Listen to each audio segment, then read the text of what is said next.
안녕하십니까. 전하특 교수입니다. 이번 시간에는 여러분들과 수자원 및 물의 특성에 대해서 공부를 하도록 하겠습니다. 자, 먼저 여러분들 교재에 보시면 수자원이 나와 있어요. 그래서 수자원 편부터 공부를 시작하도록 하겠습니다. 자, 첫 번째 보시면 물의 순환이 나와 있죠. 자, 물을 순환시키는 근본 에너지가 뭐라고 나와 있죠? 태양 에너지입니다. 그래서 태양 에너지에 의해서 물이 순환이 되는 거죠.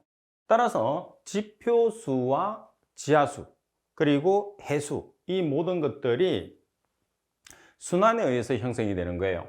자, 여기서 지표수라고 하면 가장 대표적인 게 하천수와 호수수를 뜻하는 거죠. 자, 그리고 해수라는 것은 바닷물, 그리고 지하수라는 것은 지표수가 지층을 뚫고 내려가서 생성된 물이라고 보시면 되죠.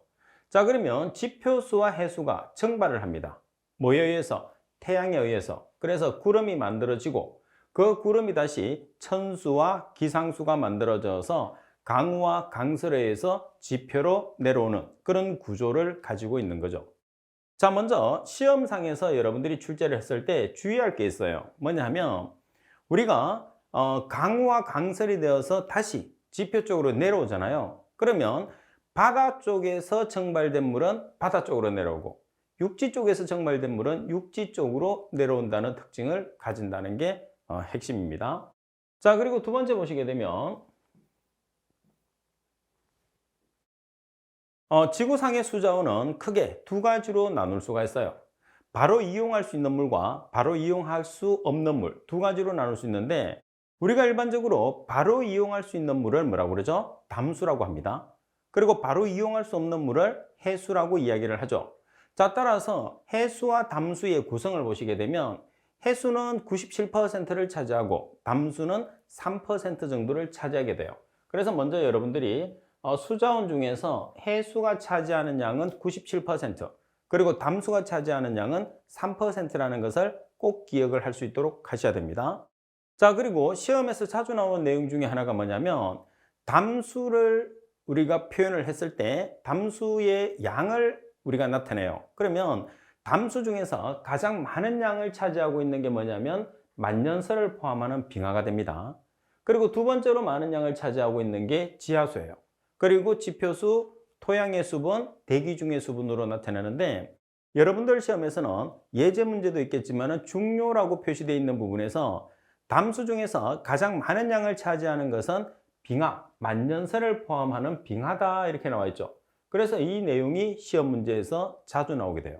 그러면 시험 문제가 출제됐을 때 보기 중에서 담수 중에서 가장 많은 양을 차지하는 것은 이렇게 문제가 나왔는데 보기 중에서 만년설을 포함하는 빙하라는 말이 있으면 무조건 정답이에요. 근데 만년설이나 빙하가 없어요. 그럼 뭐를 찾아야 되죠? 두 번째로 많이 차지하는 지하수를 찾아주시면 돼요. 그래서 거의 시험 문제상에서는 만년설을 포함하는 빙하 아니면 지하수 두 개 중에 한 개가 정답이 되니까 여러분들이 문제를 찾는 데는 크게 어려움이 없을 거예요. 자, 예제 1번에 보시면 지구에서 담수의 저장 형태 중에서 가장 많은 양을 차지하는 것은 가번의 만년설과 빙하, 나번의 담수, 다번의 토양수, 라번의 대기. 바로 정답이 나오죠. 가번의 만년설과 빙하가 정답이 됩니다. 여러분들 시험에 자주 출제되기 때문에 잘 기억을 하고 계셔야 돼요. 자, 그리고 두 번째 보시게 되면 우리나라 수자원의 이용 현황이에요. 그래서 수자원, 물을 이용을 하는데 농업용수로 사용할 수 있고 하천 유지용수로 사용할 수 있고 생활용수로 사용할 수 있고 공업용수로 사용을 해요. 그러면 어떤 용수가 가장 많이 사용되고 어떤 용수가 가장 적게 사용되는지가 시험에서 자주 나오거든요. 자, 그리고 전체가 같이 나올 수도 있어요. 우리나라 수자원 이용 현황이 바르게 순서대로 연결된 것을 찾으시오 이렇게. 그래서 여러분들은 이 순서 네 가지를 꼭 기억을 하고 계셔야 됩니다. 자, 가장 많이 사용되는 게 뭐라고 나와 있어요? 농업용수라고 나와 있어요. 그리고 두 번째 많이 사용되는 게 하천 유지용수, 그리고 생활용수, 공업용수 순으로 작아지는 거죠. 따라서 여러분들은 가장 많이 사용되는 농업용수, 하천 유지용수, 생활용수, 공업용수 순 이 네 가지만 정확하게 순서를 기억하고 있으면 어떤 형태로 문제가 나오더라도 답을 쉽게 찾아낼 수가 있다는 거죠. 자, 문제를 보시게 되면 다음 우리나라의 수자원의 이용 현황 중에서 가장 많은 용도로 사용될 수 있는 용수는 어느 것인가? 가번의 생활용수, 나번의 공업용수, 다번의 하천유지용수, 라번의 농업용수예요. 정답은 뭐가 되는 거죠? 농업용수가 바로 정답이 되는 거죠. 그래서 여러분들이 잘 기억을 하시는데 이렇게 문제가 나올 수도 있겠지만은 제가 말씀드린 것처럼 네 가지를 많은 양부터 적은 순으로, 적은 양부터 많은 순으로 순서로 배열하는 문제도 있을 수 있거든요. 그래서 이 네 가지를 꼭 같이 기억을 할 수 있도록 하십시오. 자, 그리고 두 번째, 물의 특성입니다. 자, 여러분들 우리가 지금 수자원이라고 하면 물이죠, 물.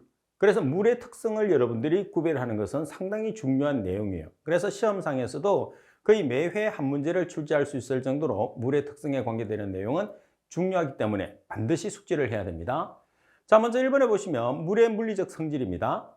자, 우리가 비열이라고 하죠, 비열. 비열이라고 하면 1.0 칼로리 퍼 그램 도시예요.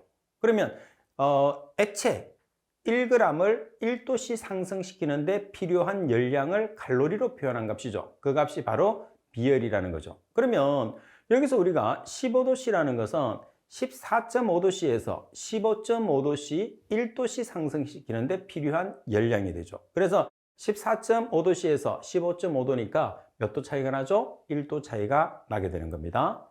자, 그리고 두 번째, 표면 장력이라는 것은 우리가 표면 장력이라는 것은 단위 길이당 작용하는 힘이에요. 그래서 모세관 현상이 발생되는 현상인데 20도를 기준으로 했을 때 72.75 다인 퍼 센치입니다.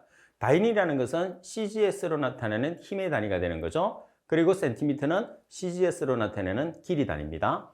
그리고 3번의 융해열이라는 것은 79.40 칼로리 퍼 그램 0도씨를 기준했을 때, 그리고 음파의 전파 속도는 1482.9 m/s 20도 기준입니다. 그리고 비저항은 2.5 곱하기 10의 7성 옴센치, 그리고 기화열은 539 칼로리 퍼 그램. 그래서 기화는 기화열은 끓을 때 사용되는 열이기 때문에 끓는다고 하면 몇 도를 기준하죠? 100도씨. 그래서 기화열은 100도씨를 기준했을 때 539 칼로리 퍼 그램입니다. 그리고 B점이라는 것은 끓는 점이죠. 100도씨, 일기압파. 그리고 빙점이라는 것은 어는 점이에요. 0도씨죠. 일기압파에서. 그리고 밀도는 1.000 g/cm의 삼성. 우리가 물의 밀도가 또는 물의 비중이 가장 큰 온도는 4도씨로 1의 값을 가지죠. 만약에 비중량으로 표시를 하게 되면 얼마가 되는 거죠? 1000kg/m의 삼성이에요. 그래서 여러분들이 밀도를 표시하는 값은 CGS 단위, 그리고 비중량으로 표시하는 단위는 MKS 단위로 표시한다고 생각하시면 돼요. 그래서 물의 밀도는 1g/cm의 삼성, 물의 비중량은 1000kg/m의 삼성을 가지는데 몇 도씨에서 가장 큰 값을 가지느냐면 4도씨에서 가장 큰 값을 가진다는 거 꼭 기억을 할 수 있도록 하십시오. 자, 따라서 물의 물리적 성질에 관계되는 문제는 바로 예제 3번에서 예제를 보시면 됩니다. 자, 예제 3번에 보면 순수한 물의 물리적 특성에 대한 내용으로서 옳지 않은 것은 가번의 4도씨 일기압에서 밀도는 1000kg/m의 삼성이다. 그래서 4도씨에서 물의 비중이나 물의 밀도, 비중량이 가장 큰 값을 가지게 됩니다. 나번의 비열은 1.0 칼로리 퍼 그램도씨, 15도씨 조건. 그리고 답은 융해율은 79.4 칼로리 퍼 그램, 0도씨 기준입니다. 그리고 표면 장력은 539 다인 퍼 제곱센치 20도 기준. 자, 여기서 여러분들이 정의만 잘 기억을 해도 값을 몰라도 답을 찾을 수 있죠. 우리가 표면 장력이라는 것은 표면에 작용하는 힘이에요. 그래서 표면에 작용하는 힘이니까 단위 길이당 힘이 되는 거죠. 그래서 제곱센치라는 것은 면적을 나타내는 거죠. 그래서 면적당 작용하는 힘은 압력이죠. 따라서 단위 길이당 작용하는 힘이 뭐가 되는 거죠? 표면 장력. 그래서 표면 장력의 단위는 풀이에도 있는 것처럼 다인 퍼 센치의 단위로 표시를 한다는 거죠. 자, 그리고 20도를 기준했을 때 그 값은 72.75 다인 퍼 센치라는 값이 돼요. 그래서 잘못 설명된 것은 라번이 정답입니다. 자, 그리고 자, 두 번째. 물의 물리적 특성입니다. 이론적으로 나올 수 있는 내용이죠. 자, 첫 번째, 수소와 산소의 공유 결합 및 수소 결합으로 되어 있어요. 그래서 물이라는 것은 H2O죠, H2O. H2O니까 H라는 수소와 O라는 산소가 공유 결합. 자, 그리고 수소 결합으로 이루어져 있습니다. 그리고 물의 점도라는 것은 끈적끈적한 성질이죠. 점도는 표준 상태는 0도씨 일기압을 이야기합니다. 표준 상태에서 대기의 대략 100배 정도이다. 대기의 100배라는 것은 뭐냐면 공기의 점성도에 비해서 물의 점성도가 100배 정도 크다는 거죠. 그래서 여러분들이 우리가 지나다녔을 때 공기가 얼굴에 맞닿는다고 해서 느낌이 없잖아요. 대신에 여러분들 물을 이용해서 세수를 하게 되면 물의 입자들이 얼굴에 붙어 있죠. 그만큼 점성을 가지는 거예요. 따라서 공기에 비해서 물이 가지는 점성이 100배 크다 이런 뜻입니다. 3번에 물 분자 사이의 수소 결합으로 인해서 큰 표면 장력을 가지며 수온이 증가하게 되면 표면 장력은 감소한다. 일단 물이라는 것은 H를 가지고 있잖아요. H. 그죠? 그래서 특히 우리가 수소 결합이라고 하면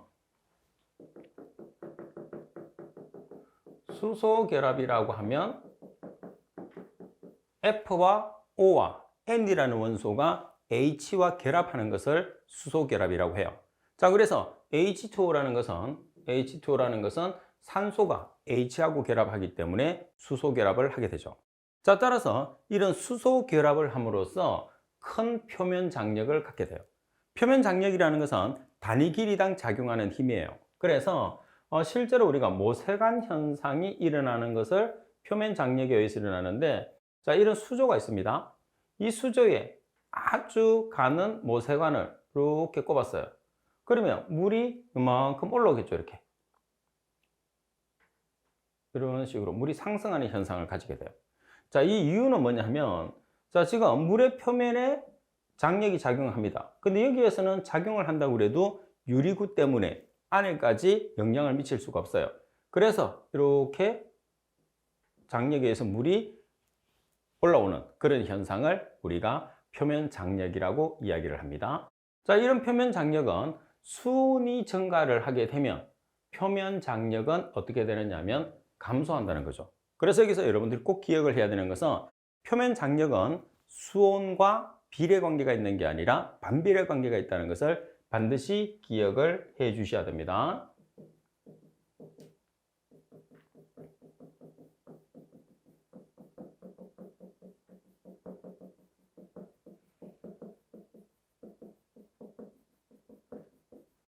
자, 이렇게 표면 장력은 수온과 반비례 관계가 있다고 하면, 자, 표면 장력은 수온이 증가할수록 감소하고 수온이 감소할수록 증가한다. 이렇게 우리가 표현할 수 있겠죠. 자, 그리고 4번 상온이라고 하면 보통 온도가 몇 도가 상온이 되는 거죠? 상온이라고 하게 되면 실온은 1에서 35도씨를 실온이라고 해요. 그러면 실온 중에서 상온이라는 것은 15에서 25도씨를 상온이라고 합니다. 상온에서 알칼리 금속, 알칼리 토금속, 철과 반응해서 수소를 발생시킨다고 그랬어요. 자, 그러면은 자, 물이라는 물질이 철과 한번 반응을 시켜 볼게요. 자, 철은 이가 물질입니다. 그래서 Fe2+가 물과 반응을 해요. 그럼 여기에서 물을 구성하는 성분에서 왼쪽은 플러스, 오른쪽은 마이너스를 가지거든요. 그럼 여기에서 여러분들 철이 2+짜리니까 H2O 중에서 O하고 결합을 하겠죠. 마이너스와 결합하는 거예요. 산소가 2-짜리거든요. 그래서 Fe+, O2-, 그래서 FeO가 형성이 되는 거예요. 자, 그리고 물이 이제 그 수소가 발생을 하는 거죠. 그래서 H2라는 물질이 발생을 하게 되는 거죠. 그래서 4번의 설명에 있는 것처럼 금속성 물질과 물이 반응을 하게 되면 뭐를 발생시킨다? 수소를 발생시킨다고 이야기를 했어요. 그래서 반응식을 여러분들이 한번 봐주시게 되면 반응식으로 기억을 하고 있으면 조금 더 쉽게 이해를 할 수가 있는 거죠. 자, 그리고 5번 내용을 보겠습니다. 자, 5번 내용 보면 고체 상태인 경우에 수소 결합에 의해서 뭐가? H2O라는 물. 그래서 수소 결합이라는 것은 FON이라는 원자들이 뭐하고 결합했을 때? H와 결합을 했을 때. 그래서 나타나는 게 수소 결합입니다. 따라서 고체 상태인 경우에 수소 결합에 의한 육각형의 결정 구조를 가진다고 그랬어요. 따라서 물이라는 것은 육각형의 결정 구조를 가지게 됩니다. 그리고 6번에 보시면 액체 상태의 경우에 공유 결합과 수소 결합을 한다고 그랬어요. 그죠? 자, 그리고 H 플러스와 OH 마이너스로 전리되어서 극성을 가진다고 그래요. 그러면 H2O라는 물질이 전리가 된다는 소리는 나눠진다는 소리거든요. 그래서 여기에서 나눠졌을 때는 H라는 플러스 이온과 OH 마이너스라는 알카리성 이온, 그래서 H 플러스와 OH 마이너스로 나눠지게 되는 거예요. 자, 그리고 극성을 가진다는 것은 뭐냐면, 극성을 가지게 되면 대칭 구조와, 화학식에 보면 대칭 구조와 비대칭 구조가 있거든요. 그래서 극성을 가진다는 것은 비대칭 구조를 가진다는 뜻이에요. 그리고 물에 녹지 않습니다. 물에 잘 용해가 돼요. 그래서 극성을 가진다는 것은 비대칭 구조를 가지면서 물에 잘 녹는 물질을 극성이라고 이야기를 하죠. 자, 그러면 팁에서 이제 설명을 해놨어요. 극성이라는 것은 물에 잘 녹습니다. 그리고 비대칭 구조를 가지고, 그리고 비극성이라는 것은 물에 녹지 않고 대칭 구조를 가지게 돼요. 그래서 H2O라는 것은 O 주위에 H가 두 개가 있죠. 자, 이렇게 구조를 가지게 되는 거죠.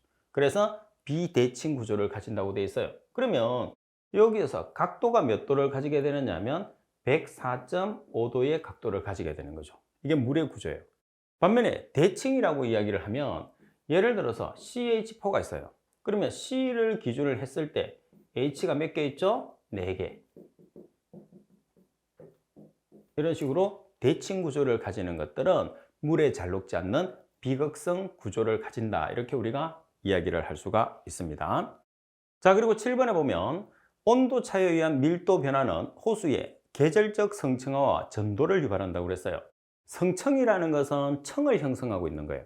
반면에 전도라는 것은 층을 형성하지 않기 때문에 밑에 있는 물이 위쪽으로 올라와서 뒤집어지는 현상, 다시 말해서 턴오버 현상이 발생된다는 뜻이기도 합니다. 그래서 이 모든 것들은 온도 차에 의한 밀도의 변화로 발생을 하는 거죠. 밀도라는 것은 무게라고 생각하시면 돼요. 그래서 무거운 게 위에 있느냐 아래쪽에 있느냐가 문제인 거죠. 그래서 우리가 성층 현상을 가진다는 것은 아래쪽이 무겁고 위에 가벼운 물이 있을 때요. 다시 말해서 4도C의 물이 아래쪽에 있고 4도C를 제외한 4도C에 가까운 물이 위쪽에 있는 거죠. 그래서 4도C의 기준에서 벗어나면 벗어날수록 가벼워지기 때문에 아래쪽에 무거운 물, 위쪽에 가벼운 물이면 안정한 구조를 가지기 때문에 성층 현상을 가져요. 이때 성층 현상을 가지는 계절이 여름과 겨울이죠. 반면에 봄이나 가을 같은 경우에서는 그러니까 깊은 심수층이나 표수층의 온도가 비슷하게 됩니다. 몇 도로? 4도씨로. 그래서 4도씨로 비슷한 상태가 되기 때문에 물이 쉽게 뒤집어져요. 그래서 아래쪽과 위쪽에서 어느 특별한 곳에 무겁다고 이야기를 할 수 없는 거죠. 그래서 전도 현상이라는 턴오버 현상 같은 경우에서는 봄과 가을에 발생하는 게 특징이에요. 자, 그리고 온도 차이가 많이 날수록 층이 강하게 형성되겠죠. 그래서 여름은 강한 성층, 그리고 겨울은 약한 성층이 발생한다고 이야기를 하게 됩니다. 자, 따라서 여러분들이 팁에 나와 있는 내용들은 한 번씩 반드시 살펴봐서 시험에 대비를 해야 됩니다. 자, 성층화 현상이 일어나는 계절은 여름과 겨울에 일어나는데, 여름과 겨울 중에서도 강한 성층은 온도 차이가 많이 나는 여름에, 그리고 약한 성층은 여름보다는 온도 차이가 적게 나겠죠. 아래쪽과 위쪽에서. 그래서 겨울. 그래서 봄과 가을에 비해서는 온도 차이가 많이 나죠. 온도 차이가 난다는 소리는 밀도 차이에 의해서 무거운 물이 아래쪽에 있고 가벼운 물이 위쪽에 있다는 소리예요. 그래서 안정된 구조를 가지는 게 성층 현상입니다. 자, 그 반대로 우리가 물의 표면이 4도씨가 근접하게 되면 위와 아래쪽에서 층이 없어지는 거예요. 그래서 수면풍에 의해서 물이 뒤집어지는 턴오버 현상이라는 게 발생되어서 전도 현상이 생성되는 거죠. 자, 그때 발생되는 계절은 봄과 가을이에요. 그러면 자, 여러분들이 성층현상이 일어나는 계절과 전도현상이 일어나는 계절 정도로만 기억을 하셔도 되는데 조금 더 구체적으로 우리가 나타내 보면은 온도가 감소하면서 발생되는 전도현상이 있고 온도가 증가하면서 발생되는 전도현상이 있거든요. 그래서 봄에 발생하는 봄전도 같은 경우에서는 겨울에서 봄으로 온도가 상승하면서 4도씨가 되기 때문에 봄전도는 온도가 상승하면서 발생하는 전도예요. 반면에 가을에 발생하는 전도 현상은 여름에서 가을로 넘어가면서 온도가 낮아지면서 4도씨가 되거든요. 그래서 온도가 하강하면서 4도씨가 되어서 일어나는 전도 현상은 가을 전도다, 이렇게 볼 수 있죠. 그래서 봄 전도와 가을 전도 같은 경우에서는 온도가 상승해서 4도씨가 되느냐, 온도가 하강하면서 4도씨가 되느냐. 그래서 온도 자체가 상승하고 하강하고 반대의 경향을 나타낸다, 이렇게 볼 수가 있습니다. 자, 그리고 8번 내용에 보시게 되면 자, 물은 두 개의 수소 원자가 산소 원자를 사이에 두고 104.5도의 결합각을 가진 구조로 되어 있다고 그랬어요. 자, 그래서 이 결합각을 묻는 경우도 상당히 많아요. 반드시 여러분들이 기억을 해야 됩니다. 자, 조금 전에도 말씀드린 것처럼 산소가 있고 H가 있어요. 자, 이렇게 있을 때 이렇게 결합각이 몇 도냐 하면 104.5도라는 거죠. 꼭 기억을 할 수 있도록 하십시오. 자, 그리고 9번에 보시게 되면 물은 유사한 분자량의 화합물보다 비열이 매우 커서 수온의 급격한 변화를 방지해 준다. 따라서 물이 가지고 있는 기본적인 성질들은 다른 용매가 가지고 있는 기본 성질에 비해서 아주 크다, 이렇게 여러분들이 생각해 주시면 됩니다. 그리고 10번 지구상에서의 물의 대규모 순환은 해양에서 대기로, 대기에서 육상 또는 해상으로, 육지에서 해양으로의 이동이다. 그리고 11번 기화열이 크기 때문에 생물의 효과적인 체온 조절이 가능하다. 자, 그리고 12번 생물체에 결빙이 쉽게 일어나지 않으면 물의 융해율이 크기 때문이라고 그랬어요. 자, 그래서 9번에 보시게 되면 비열, 그리고 11번에 보시게 되면 기화열, 그리고 12번에 보시면 이 융해열들이 다른 용매에 비해서는 어때요? 아주 큰 값을 가지게 되죠. 그래서 우리가 동식물이 이렇게 유지가 되는데 아주 큰 역할을 한다, 이렇게 보시면 돼요. 그러면 다 외울 필요는 없어요. 가장 큰 값을 가진다 정도로만 기억하시면 되겠죠. 그래서 시험에서는 큰 값을 가지느냐 작은 값을 가지느냐를 가지고 오답을 만들기 때문에 이 정도 여러분들 비열이나 기화열이나 융해열이 물이 가지고 있는 값들은 다른 물질에 비해서 큰 값을 가진다 정도로만 기억을 하셔도 충분히 답을 찾아낼 수가 있습니다.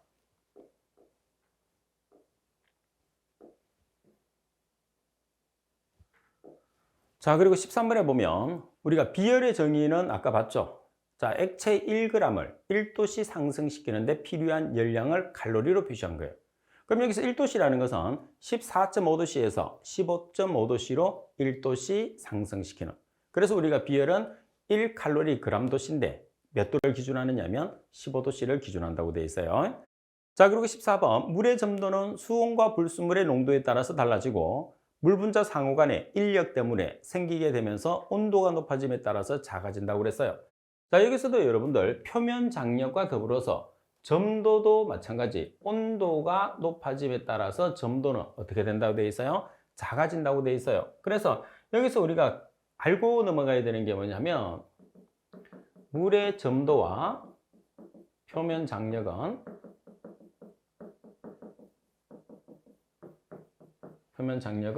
온도의 어떤 관계? 온도의 반비례 관계다. 꼭 기억을 하세요. 온도의 반비례 관계. 그래서 점도라는 것은 끈적끈적한 성질이잖아요. 온도가 낮으면 낮을수록 점도가 커져요. 딱딱하게 굳어요. 반면에 온도가 높으면 높을수록 이렇게 결합력이 약해지는 거죠. 표면 장력도 마찬가지. 그래서 여러분들이 기억을 했을 때 이 두 가지는 온도의 반비례 관계가 있기 때문에 물의 점도와 표면 장력은 온도의 반비례 관계라고 기억을 하고 있으면 답을 맞추기가 쉬워집니다. 자, 그리고 15번 물은 비압축성이에요. 액체상 물질은 비압축성입니다. 자, 물은 비압축성이며 다른 액체 상태의 물질과는 달리 4도씨일 때 물의 비중은 1.0, 물의 밀도는 1000kg/m의 삼성으로 최대 값을 가지게 되죠. 그래서 비중이나 밀도를 표현을 했을 때는 CGS 단위로 표시를 하고, 그리고 비중량으로 표시했을 때는 MKS 단위로 표시합니다. 따라서 그때 여러분들 비중으로 나타냈을 때는 1.0의 값을 가지게 되고, 그리고 비중량이나 밀도 1000kg/m의 삼성의 값을 가지게 돼요. 여기서는 단위가 중요한 거죠. 그래서 MKS로 나타내면 1000kg/m의 삼성, CGS로 나타내면 1.0 또는 1.0g/cm의 삼성이라고 그러죠. 자, 이 값들이 제일 큰 값을 가지는 거예요. 그럼 이 제일 큰 값을 가질 수 있는 조건, 다시 말해서 온도는 몇 도가 되느냐? 4도씨일 때 가장 큰 값을 가지게 된다는 거죠. 그래서 이 4도씨가 시험에서 아주 중요한 답을 찾는데 아주 중요한 조건이 되니까 여러분들이 반드시 숙지를 하고 계셔야 됩니다. 그러면 4도씨보다 크다든지 4도씨보다 작게 되면은 물의 밀도나 비중량의 값은 어떻게 되는 거죠? 작아지게 되는 거죠. 그리고 16번, 광합성의 수소 공유체이며 호흡의 최종 산물. 그리고 순수한 물은 극히 약한 전해질. 우리가 바닷물 같은 경우에서는 전류가 잘 통하죠. 그래서 강전해질이에요. 반면에 담수 같은 경우에서는 약전해질, 전류가 잘 뛰지 않습니다. 그리고 25도씨를 기준했을 때 물의 이온곱은 얼마를 가지는 거죠? 10의 마이너스 14승의 값을 가지는 거죠. 그래야지만이 H 플러스와 OH 마이너스의 값이 각각 10의 마이너스 7승씩의 값을 가지게 되는 거예요. 따라서 물의 이온곱은 1.0 곱하기 10의 마이너스 14승입니다. 그리고 온도가 증가하면 이온곱은 증가하고, 온도가 일정하면 이온곱도 일정하게 되죠. 잘 기억을 해 놓으세요.